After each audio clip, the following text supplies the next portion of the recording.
Going to be more updates from speakers, including Gladys' legal team that we're going to be hearing from today. We welcome, just to make the connections of Gladys Yolanda's release or demand for her release, as well as anybody that has been detained and that is currently inside the detention or the processing center behind me. Hola a todos, bienvenidos, gracias por venir. Mi nombre es Antonio Gutiérrez, con Comunidades Organizadas en Contra de las Deportaciones. Estamos aquí afuera del Centro de Procesamiento de Broadview, Illinois, el cual es un edificio de inmigración o de la migra. Estamos aquí para demandar la libertad de Gladys Yolanda, miembro de OCA por más de 10 años, y también la liberación de todas las personas que han sido detenidas y que ahorita están presentemente en el edificio de atrás de mí. For the English, hi everyone, my name is Antonio Gutierrez with Organized Communities Against Deportations. The first speaker that we have today is Shana Sobrevilla, organizer with Organized Communities Against Deportations. La primera persona que va a hablar va a ser Shana Sobrevilla con Comunidades Organizadas en Contra de las Deportaciones.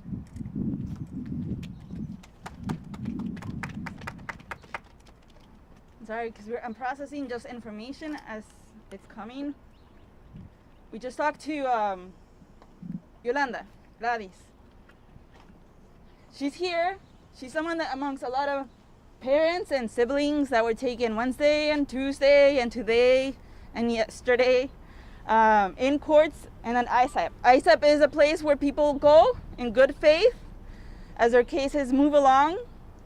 As they have children, as they have families. Gladys Yolanda is someone who has been here over 10 years.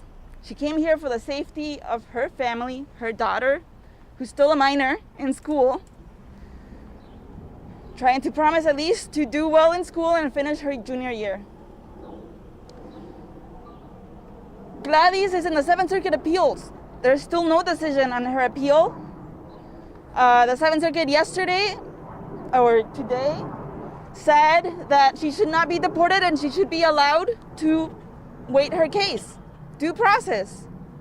Instead, she was detained at the ISAP location on Wednesday and taken to this place that has no beds. People should not be here at all more than a few hours. This is where people are usually processed, fingerprinted. We see them getting ready with the white vans, the same one that she was taken with in to come here. We're seeing them getting ready to take folks. We're here in Texas, Indianapolis. We're hearing a flight today. She's there amongst other moms. We enter the FSN alongside her and OCAD, and we know the people that are there have children, a lot of them. A lot of them have been coming from very unsafe circumstances in their home countries, just like Gladys, and this is what they're being met with. Just for 3,000, the number 3,000 a day, that's all. En español, soy Shanat, soy parte de OCAD. Ahorita es un poquito las emociones altas porque acabamos de escuchar un poquito de la voz de Yolanda, Gladys. Quiere saber que su hija está bien. Eso es lo que quería saber. Desde el miércoles no ha tenido una cama. Nos dice que las compañeras adentro solamente tienen sillas.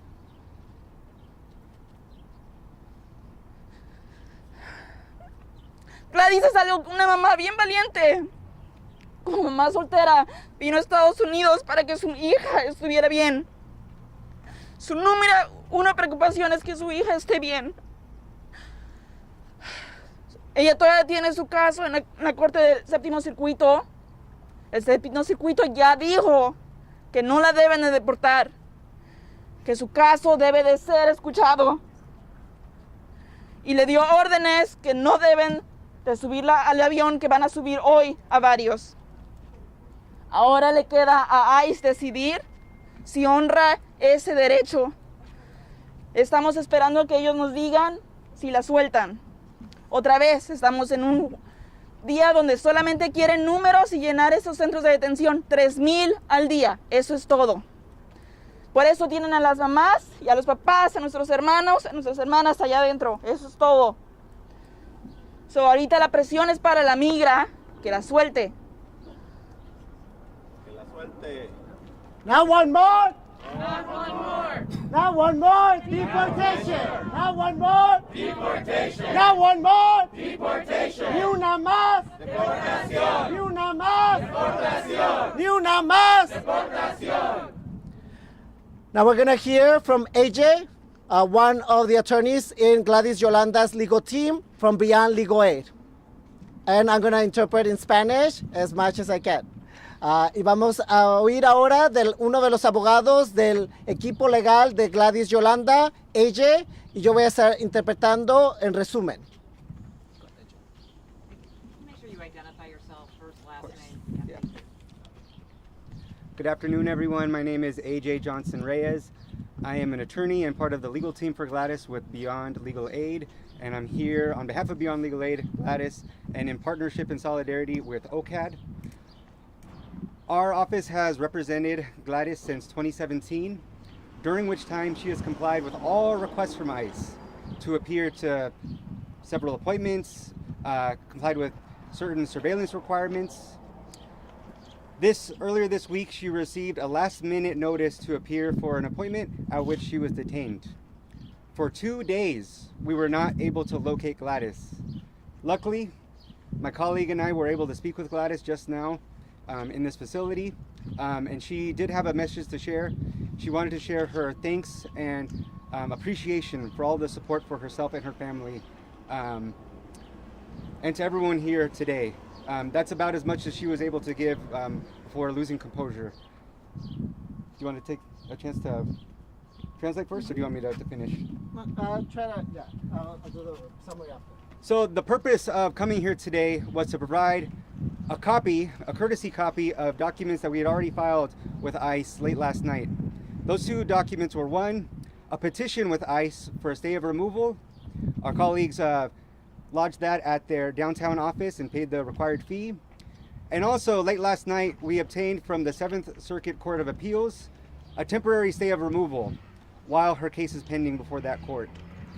So we wanted to make sure that the deportation officers here at this facility had notice and had copies of these documents. We also wanted to confirm her location. We wanted to make sure that, because the persons that we handed and delivered those documents to are not the same people in charge of her actual deportation.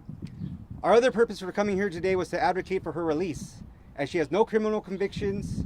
She has, from the state of Illinois, a court order granting her sole custody of her daughter, who needs her, who depends on her mother.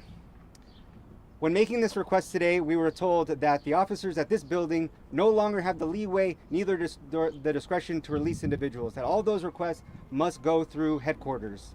We were not provided any additional guidance for how to contact headquarters, how to go further in making those requests beyond what is publicly available.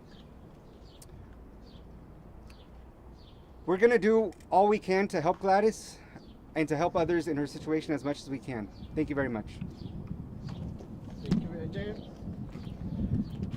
Hola, la traducción de lo que habló el abogado. Su nombre es AJ, es uno de los abogados de la organización Beyond Legal Aid, que ha estado representando a Gladys Yolanda por más de 10 años en su caso de asilo y procesos de apelación basado en las decisiones que han hecho algunos de los jueces. Ahorita lo que hemos hecho es que hemos metido una moción de un stay, una orden temporal para parar su deportación física. En este momento ha sido aprobada por una de las cortes grandes del séptimo circuito, pero la otra decisión es de la migra o ICE, que tiene que también aprobar esa orden temporal para que no la puedan deportar físicamente. Queremos localizarla, es lo que hemos estado tratando de hacer los 2 últimos días sin darnos una respuesta exacta de dónde estaba o confirmación de que está bien. Ella solamente, su hija, que es menor de edad, depende de ella, queremos comunicarnos con ella como sus abogados y es injusto que no se nos esté dando ninguna otra información más que tenemos que darle llamar a las oficinas de headquarters, las oficinas principales de la migra, las cuales están en el centro de Chicago, y no se nos da una información detallada, número de teléfono o persona que debemos de contactar, solamente que contactemos a esas oficinas, las cuales no nos están regresando las llamadas o comunicando para atrás. Yep.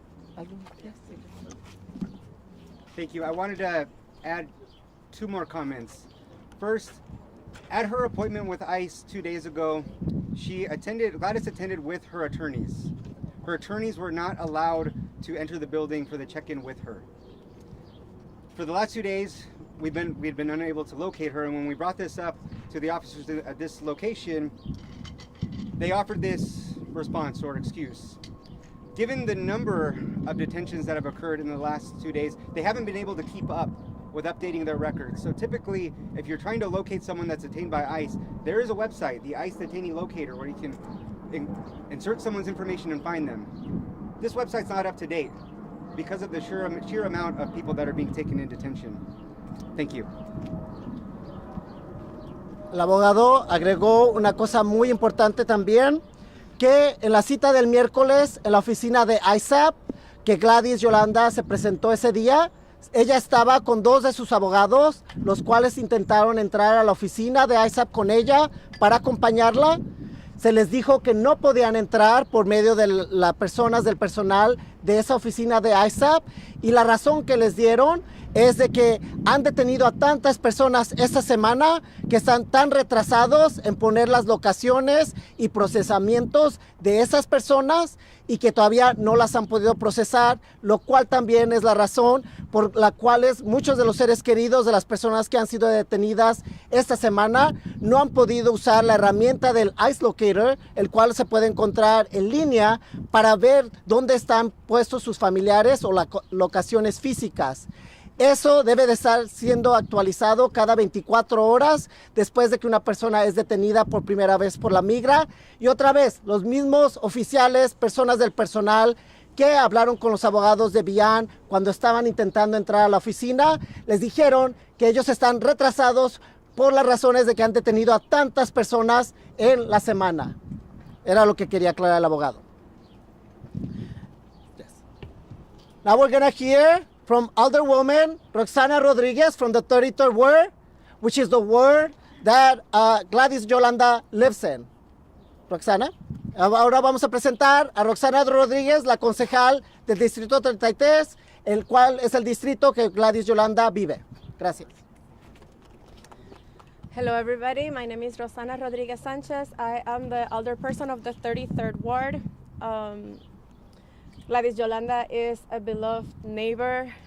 She's a mother, she's part of my community, and today my community feels less safe because an incredible organizer that helps us keep our community safe, that offers care to so many, is not with us. Because there is a young person who desperately needs her mother that is hurting right now, as are all of us. I think it's very important to point out that constitutional rights are being violated right now. We're all watching as constitutional rights are routinely violated. There is no due process, and everybody deserves due process under the Constitution. So we're just watching how this happens in front of our eyes. We saw what happened on Wednesday with all of those ICE agents that showed up and just pushed and shoved everybody that were there trying to communicate with their loved ones. This is a crisis. We are going to continue organizing to get our siblings out of detention. We're going to continue organizing to protect people in our communities. But this is an atrocity. It's violent, it's brutal, and it is tearing at the fabric of our communities. It is making us all less safe. En español, mi nombre es Roxana Rodríguez, soy la concejal del Distrito 33. Gladys Yolanda es nuestra vecina, es una organizadora, es una madre. Yo estoy aquí también como la concejal del Distrito 33, pero como madre, como vecina. y quiero establecer que el hecho de que nos han quitado a Gladys Yolanda de nuestra comunidad nos hace a todos estar menos seguros. Estamos en un momento en el que se está violando los derechos constitucionales de la gente al frente de nuestras caras. Estamos reportando todos los días cómo se está violando la Constitución. Todo el mundo merece un proceso legal justo y eso se le está negando a la gente ahora mismo en el interés de cumplir con cuotas y llevarse a nuestros hermanos y hermanas de este país. Así que yo creo que es bien importante que reflexionemos en eso. Tenemos que seguir organizándonos y tenemos que seguir abogando para sacar a nuestros hermanos y hermanas de detención y también para poder proteger a nuestras comunidades de las deportaciones, y vamos a seguir haciendo eso. Todo el mundo vio lo que pasó el miércoles, cómo todos estos agentes federales vinieron, nos empujaron, nos atacaron. Y nosotros lo que estábamos tratando de hacer es proteger a nuestra comunidad, y eso es lo que vamos a seguir haciendo, y lo vamos a seguir haciendo de las maneras más seguras, pero también tomando los riesgos que sean necesarios para poder proteger a nuestra comunidad. Gracias.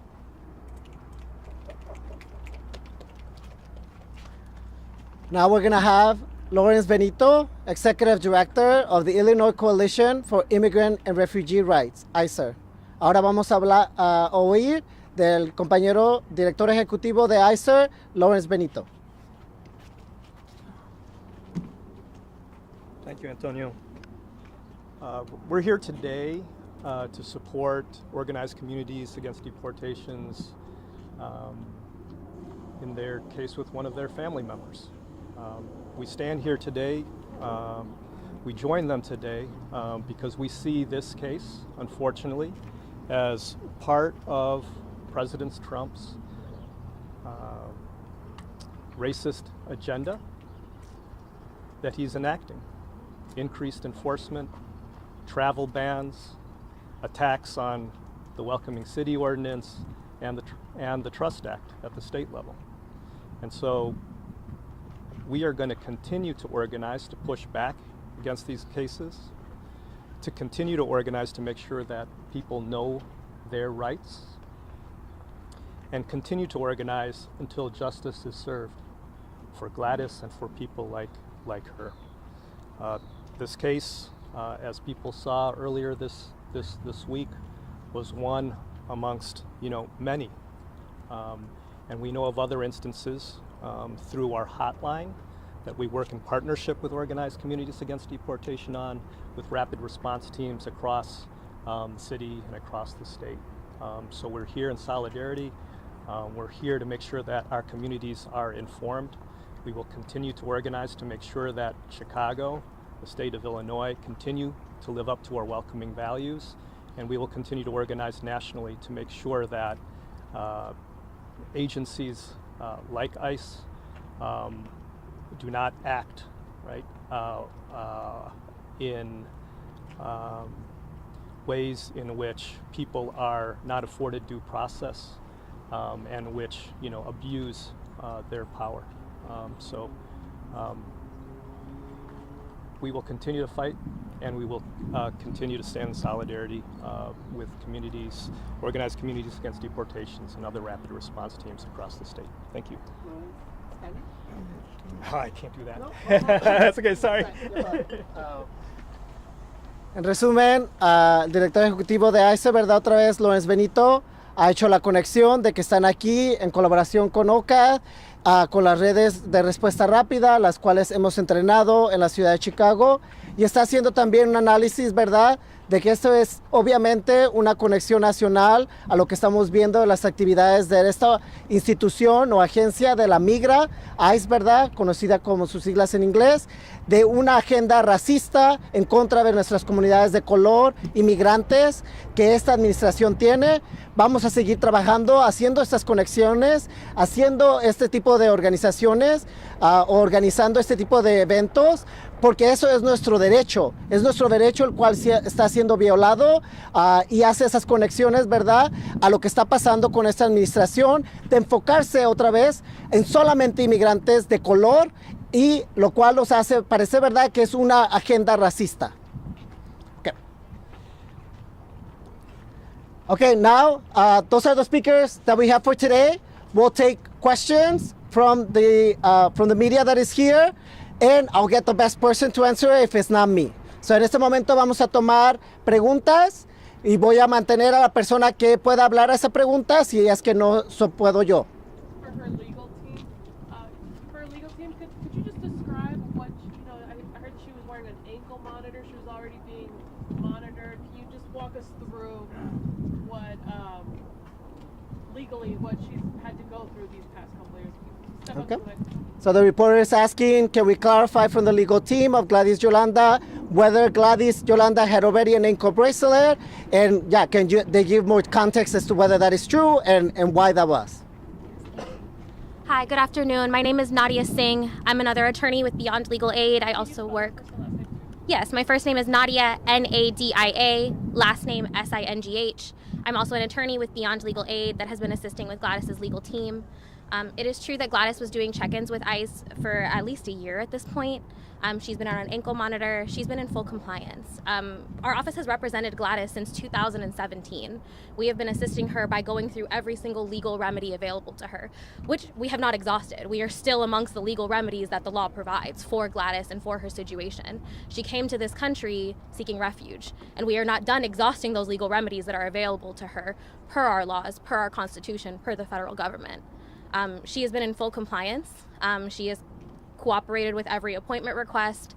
Having an ankle monitor is very, very difficult. They're not the best equipment. They can be really difficult for mothers, particularly single mothers who are trying to maintain a household with a child.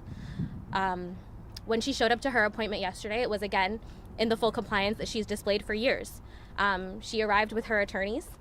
They wouldn't let one of her attorneys in. They wouldn't let one of the organizers who was going to provide interpretation in. We have attended check-ins with her before. We have entered the office before. We didn't even get a chance to give her a hug. They took her back there, and then they wouldn't let her back out. They wouldn't even let her counsel of record, who has been in the system as her attorney of record for also at least a year. They wouldn't even let her slide a note to Gladys to let her know that we would tell her daughter she was okay. When did you learn that she could possibly be heading on a plane today? That's always a risk. As soon as ICE detains somebody, especially because of the lack of communication, the lack of transparency, the inability to contact anybody that is specifically in charge of the case, it's always a risk. The moment somebody is in custody, we immediately try to figure out where they are. We try to communicate with ICE and exhaust the new legal remedies that are available for somebody who's in detention. So the moment she was in custody, that is a concern. Our biggest concern is making sure that is stopped. She cannot be deported, in our legal opinion, based off of the legal situation she's in right now. We do have stays of removal pending with both the 7th Circuit and with ICE in their own discretion. Can you give a little background of her? What country did she come from? What was her legal status when she came to this country? Yes, Gladys is from Honduras. She came here with her young daughter seeking refuge. Honduras is a very unstable nation currently. A lot of asylum seekers are coming from Central America. They travel through really dangerous conditions that a lot of us can't even imagine, to try to come to a country simply where their children can be safe, can go to school, can go outside.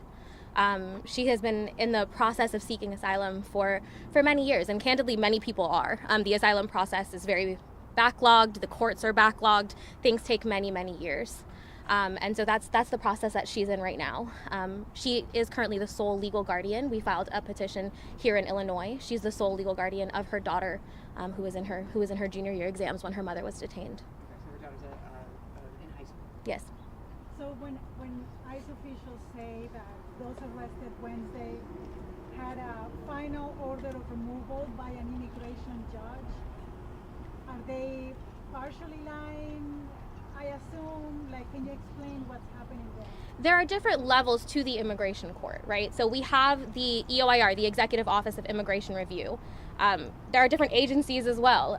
Immigration, perhaps purposely, makes their processes quite difficult, particularly for individuals who might not be from this country, who might not speak this language. You can actually apply for asylum to 2 different agencies. The Executive Office of Immigration Review, depending on the paperwork that ICE completes, if they complete the paperwork, or you might have to apply affirmatively to USCIS, a different agency.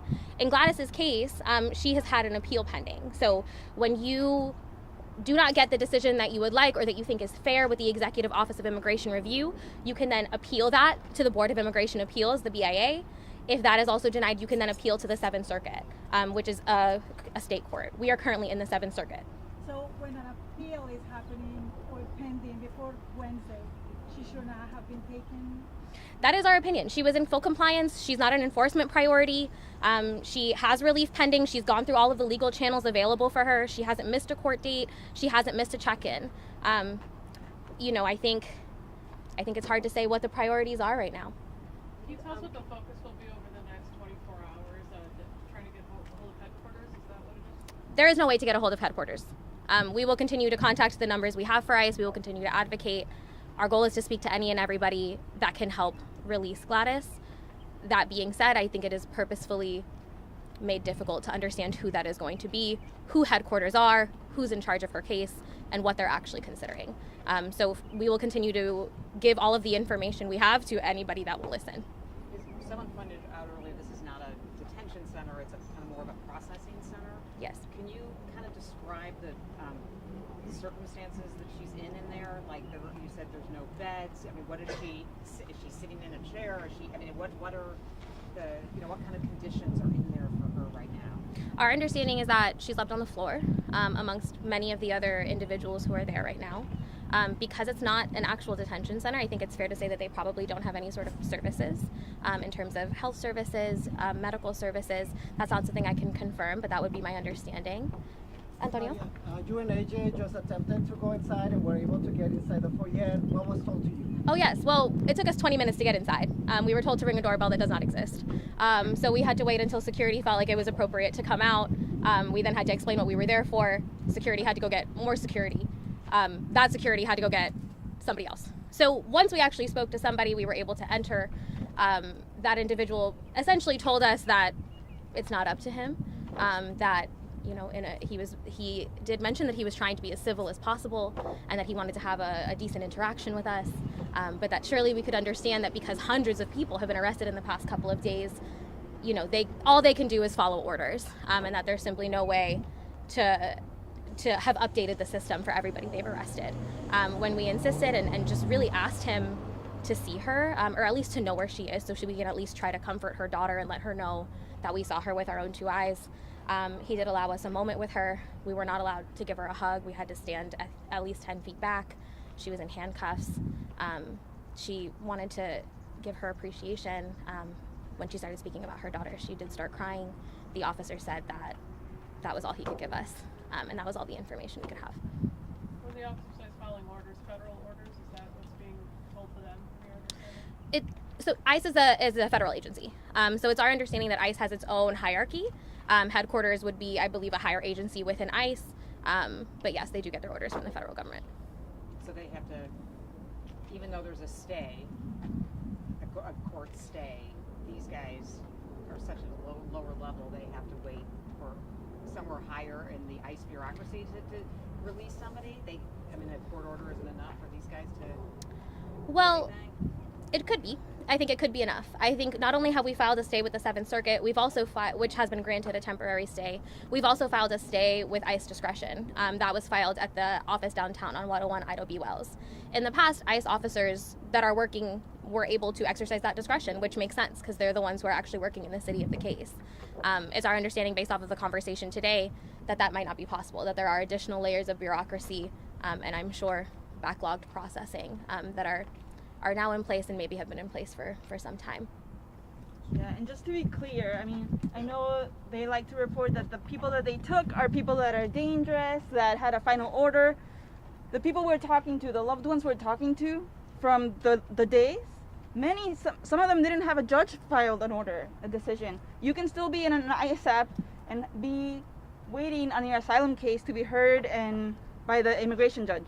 So the spectrum is pretty wide. The folks being taken at courts, sometimes the judges have given them, I've been talking to people with dates given for like next year or 2 years from now, deemed not a priority. We are going to allow you to, asking for asylum is not easy. It's a very traumatic process and it requires a lot of evidence and preparing so that you can, due process. So yeah, I would say definitely it's a lie. The people here are all not in final orders of removal. They're the folks that were complying. They're not the people that are trying to paint. So yeah, just want to clarify that. Do you mind saying your name, because I don't think you did it earlier, so Xanat Sobrevilla. you can even spell your first and last name. XanatSobrevilla. And I've known Yolanda Gladys for like 10 years. She's someone who's completely dedicated to her daughter. I have just another question for the attorneys. I mean, what kind of advice, moving forward, given the fact that the Trump administration now, they feel like this is their only way of getting people, I guess, is going to courtrooms and detention. I mean, what kind of advice are you giving your clients in terms of complying? If they think they're going to comply and then they're just going to be detained anyway? Yeah. AJ, did you want to answer that? Well, before I answered that, I did feel compelled to share something else. Again, my name is AJ Johnson Reyes, part of Gladys's legal team. For what it's worth, the officer that ultimately attended us was personally sympathetic to our case. And when we made this appeal to him, he expressed to us, like, look, under a previous administration, without saying so explicitly, like, under previous orders, we did have the leeway, we did have the discretion. Now we don't. We don't get to make those decisions. Those decisions are beyond us with the headquarters. So I just think it is incredibly noteworthy how this system, how this process forces the individuals working within it to suppress their own humanity, to dehumanize themselves and deny their own sympathies, deny their own rationalities and logic, to now comply with, you know, the new orders coming on high. To answer your question about what advice we provide, I have to give a very lawyer answer in that it is very case and fact specific. I think every person, you know, has to conduct their own risk analysis. You know, as attorneys, we cannot advise people to do anything contrary to the law. Yeah, Nadia, do you want to add anything to that? You know, our job is to advise people of all of the possibilities. And so that's what we do. I think it's important to understand that individuals in immigration court don't have a right to an attorney, and there's many more people that need help than attorneys available to give it right now. So while we try to give as individualized immigration advice, while we try to give as much generalized information as we can, things are changing weekly, which makes it very hard for, I think, anybody to know how to protect themselves and even what the right thing to do under the law is. Do you or any of the advocates have any updates on the other people who got arrested on Wednesday? Like, you know, have you been contacting some of the families? Any updates on them? Like, are they, you mentioned earlier, someone mentioned that some of the people were taken or are going to be taken somewhere. Can you elaborate a little bit more on what's happening for the other people? I can take that. Thank you. Hi again, Antonio Gutierrez, ANTONIOGUTIERREZ with OCAD. The question was whether we had any other updates about other individuals that were detained this week or on Wednesday when we were outside the ISAP office. The real answer, right, is that we are in touch with some of them. They have not been able to communicate with their family members. Their family members have not been able to call them either. It's unsure as to whether they need to put funds on their phones in order to receive those calls or find them on the commissary so that they can do that as well. But as we were saying earlier, right, the ICE locator, to our awareness, is not showing Gladys Yolanda or any of the individuals whose family members were in touch with. There are some of those individuals in here, but they don't want to speak to the media. And so I'm representing them and kind of giving you that update based on what you're saying, right? But let's make sure that we do not take whatever ICE is saying as valid and true. We know for a fact that many people, besides who we saw physically being taken outside the ISAP office on Wednesday, were detained. Some of their family members and friends have called the Family Support Network hotline that OCAD and ICE administer. We are in touch with them, but we're not ready to kind of give details about them because, again, we're building the relationship, but that they are, in fact, individuals that that did not have a final order of removal. That we know is true.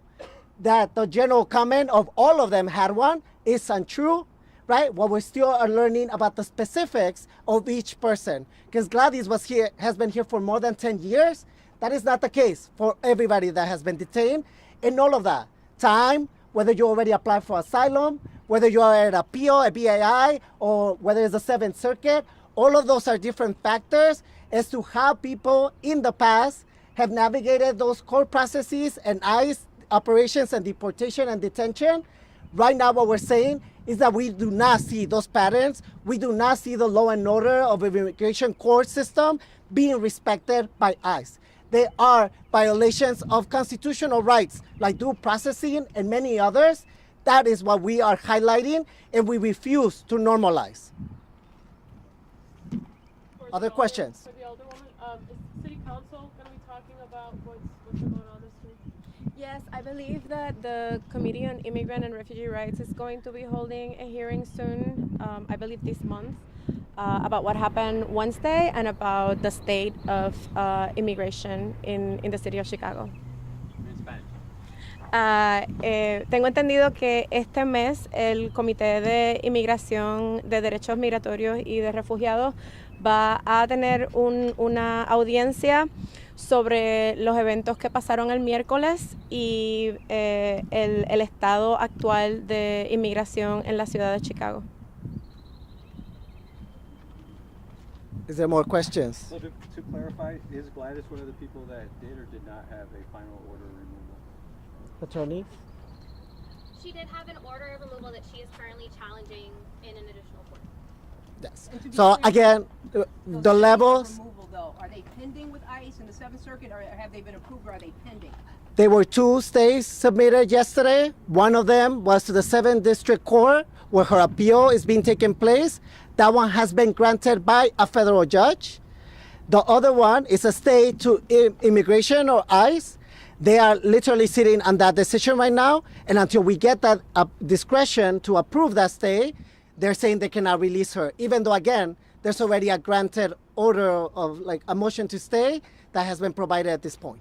So will she stay here until that's approved or rejected, or she, like you're saying, might be deported, getting on a flight, or is she now fighting her case in the detention center somewhere? I think the possibilities of all of that is all that we have seen over the last 4 months. People were taken without ever seeing a judge and were deported and are still there in a high prison in El Salvador for terrorists, for gang members, without giving any proof or evidence to the media, to judges, to the system, to the public. That's what we have encountered, right? So the possibilities of her being moved, even though there's already a stay granted, is possible. Anything is possible. It's whether we normalize it as okay and whether we're willing to stand up for our communities right now. Does that answer your question? Si lo puedes decir en español, Antonio, entonces existe la posibilidad de que ella sea deportada. Sí. Creo que lo que hemos estado viendo, ¿verdad?, los últimos 4 meses es que otra vez las leyes, el proceso de migración que hemos conocido por más de 13 años como una organización de OCA, no existe en este momento. Estamos viendo que hay todas las posibilidades son posibles en este momento. Ella puede ser quedada aquí, el cual otra vez no es un centro de detención, es un centro de procesamiento, algo temporal. No hay camas, no hay recursos para que puedan estar múltiples personas atrás de mí, ¿verdad?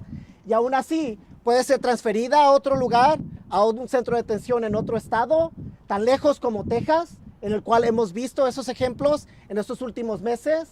O puede ser deportada a Honduras, aun cuando hay una orden que ya fue dada, ¿verdad?, para parar temporalmente su deportación física. Todas esas posibilidades son ahorita posibles, pero no deben de ser normalizadas por nuestra comunidad y debemos de seguir exigiendo que esas leyes, esos procesos de migración, el cual han sido creados y han sido activados por décadas, si no es que siglos en este país, tienen que ser seguidos, así como lo hicieron otras administraciones. What's next for you guys? Will you guys still stay here? Will you guys be back tomorrow? I think for us right now is showing our support.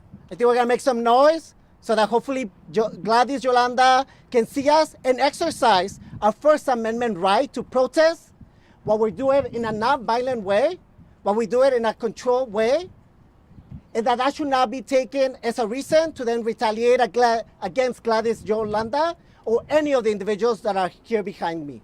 I was just going to ask, any concern by kind of isolating her case that it may hurt her? I mean, that maybe the having a public attention on it may actually backfire? I think Gladys inside representing and being part of many moms. We talked about the risk before this happened. We knew that under this administration, anything is expected. But she still showed up. She still complied. And she said, if something happens to me, I want you to show up. We will have to visualize what they're experiencing. And that's what we're doing. We're showing her love by showing up, not normalizing what's happening. I want to say that another pattern that I've been noticing with the check-ins, the ISAP check-ins, one of the things she was being asked was information about her children. And that was also being a repeated inquiry with every mom and dad that was showing up on Wednesday. They had to fill a form talking about their children. So to me, it says they're going for our parents. They're going for our elders. They're going for our families. So just want to name that. En español, con Gladys hablamos muy bien de los riesgos. Los conocíamos, especialmente con esta administración. Y una de las cosas que nos pidió es que si le pasaba algo, que saliéramos, que peleáramos, que su historia no fuera olvidada. Y eso es lo que estamos haciendo. Y ella lo está haciendo también porque como parte de OCA lo estamos haciendo para las otras mamás y para todas las personas. Nosotros no creemos en fronteras o reglas que nos lastiman en nuestras casas o nuestras comunidades. O sea, Gladys es una persona valiente, miembro de 10 años con OCAR, con eso bien fundado. Lo que quería añadir también de lo que estamos escuchando, porque nosotros apoyamos con ICER a responder las llamadas de los seres queridos, es que un patrón importante que para ella, como a muchas personas el miércoles y en estos días que les dijeron ven al ISAP, también les estaban preguntando mucho sobre sus hijos. So, para mí era indicación de que están yendo directamente con nuestras familias, algo que no podemos aceptar y normalizar. So, nada más quería demuestra lo monstruo que estamos viviendo, lo que es esta administración. Y otra vez, en resumen, ¿verdad? Si el público que nos está viendo el día de hoy oye esto y así como lo dijeron los abogados, ¿verdad? Por favor, si tienen un chequeo, un registro con las oficinas de ISAP o con ICE, por favor de comunicarse y a obtener asistencia legal o recomendaciones legales por un abogado. Beyond Legal Aid tiene una línea de apoyo, de asesoría legal gratis que puede llamar la gente, el cual es muy fácil de encontrar por Google. El Centro de Inmigración Nacional de Justicia, NIJC por sus siglas en inglés, está también dando un poco de apoyo y tienen también líneas de asesoría gratuitas. Por favor de encontrar eso y hacer las mejores decisiones para sus familias y sus personas.